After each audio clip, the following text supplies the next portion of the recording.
حضرت خدیجہ رضی اللہ تعالیٰ نے آپ صلی اللہ علیہ وسلم کو کہا کہ آجی آپ تمہیں اپنے چچا زاد ورقہ بن نوفل کے پاس لے کر جاؤ اور ان کے سامنے آپ کے واقعہ آپ کے حالات بیان کرو.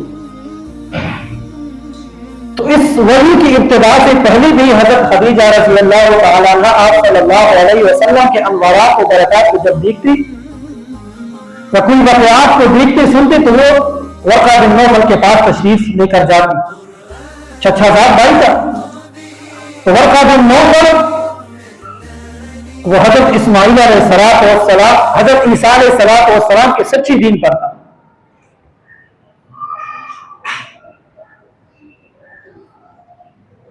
تو نبی کریم صلی اللہ علیہ وسلم کو جب ورقہ بن نوفل کے پاس لے کر گئے حضرت خدیجہ رضی اللہ نے فرمایا کہ آپ اپنے چچا زاد بیٹے کی بات سنیے. ورقہ بن نوفل نے کہا کہ اے چچا زاد بیٹے سنائیے کیا محاضرہ کیا واقعہ ہے. نبی کریم صلی اللہ علیہ وسلم نے سارا واقعہ بیان کیا کہ اس طرح ہوا غار حرا کے اندر. تو ورقہ بن نوفل نے کہا کہ ھذا الناموس الذی انزل کہ یہی وہ ناموس یہی وہ مقدس فرشتہ ہے حضرت جبریل علیہ السلام جو آپ سے پہلے بھی انبیاء کے پاس اترا کرتا تھا آیا کرتا تھا. آپ سے پہلے حضرت ابراہیم حضرت موسیٰ علیہ السلام کے پاس. تو ورقہ بن نوفل نے کہا کہ کاش کہ میں اس وقت زندہ ہوتا جس وقت آپ کے لوگ آپ کو آپ کے شہر سے نکالیں گے. اور نبی کریم صلی اللہ علیہ وسلم نے اسرا کو قافلے سے فرمایا کیا مجھے میرے لوگ شہر سے نکالیں گے؟ تو ورقہ بن نوفل نے کہا ہاں بالکل آپ کو آپ کے لوگ شہر سے نکالیں گے اور کاش کہ میں اس وقت زندہ ہوتا تو آپ کی مدد کرتا. اس لیے کہ کوئی شخص دنیا کے اندر ایسا نہیں آیا جو اس طرح کے دین لے کر آیا ہے اور اس نے لوگوں کو اللہ کی طرف بلایا ہے اور اس کے لوگوں نے اس کے ساتھ اس طرح کا محاورہ نہ کیا ہو, اس کو اس طرح کا ظلم ستم نہ دیا ہو. تو آپ کے ساتھ بھی ایسا کریں گے.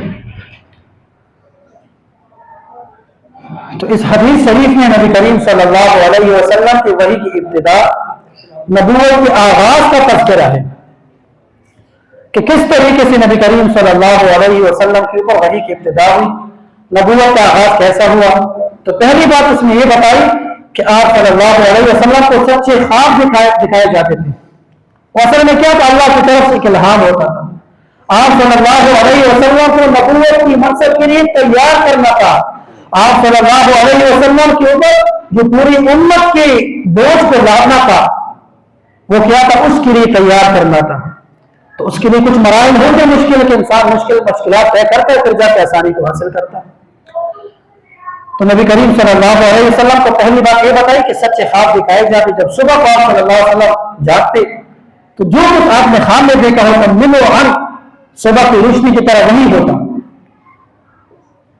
پھر دوسرا نبی کریم صلی اللہ علیہ وسلم کے اوپر جبریل کا اترنا, آپ کو زور سے لگانا مقصد کیا تھا, اتنے زور سے دبوچنے کا مقصد کیا تھا آپ کے دل کو, آپ کے بدن کو, آپ کے جسم اور روح کو نبوت کے منصب کے لیے تیار کرنا تھا.